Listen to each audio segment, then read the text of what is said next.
ଏହି ଭିଡ଼ିଓଟି କେवଳ ସେହି ବ୍ୟକ୍ତିବିଶେଷ ମାନଙ୍କ ପାଇଁ ଯେଉଁମାନେ ଅନ୍ୟର କଥା ଶୁଣି ନିଜକୁ ବହୁତ ଦୁର୍ବଳ ମନେ କରନ୍ତି ଆଉ ନିଜକୁ ବହୁତ ଛୋଟ ମନେ କରନ୍ତି। तो हेलो हाय नमस्कार सत श्री अकाल आदाब केम छो फिलहाल मु आपनकर होस्ट और दोस्त ईएन अविनाश आपण सुनुचंती ईएन मोटिवेशन।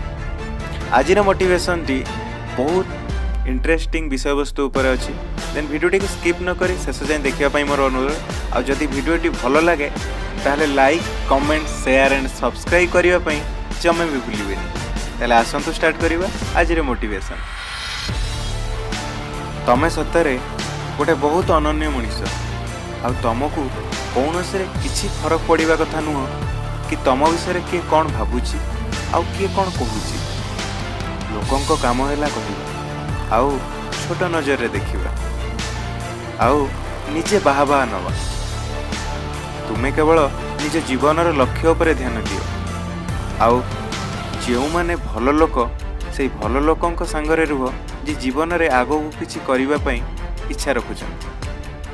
तमे जेते थर ऊपर को उठा चाहब लोक तुमको तलू खसापी सेते थर चेष्टा करेंगे तापरे भी तमे केबे पछकु हटना।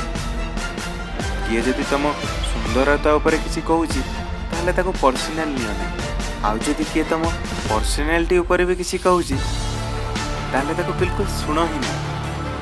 आउ तुमको एक कथा जानी रखिबा दरकार कि तुम बहुत सुंदर आउ किए किछि भी कहले तुम सौंदर्यता उपर दाग लगी जिते लोकों विषय भाविबो सेते निजे निजକୁ डिस्ट्रैक्ट करिवो।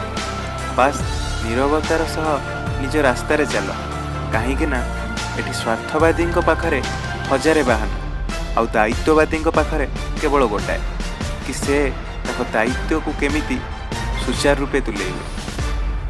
धन्यवाद।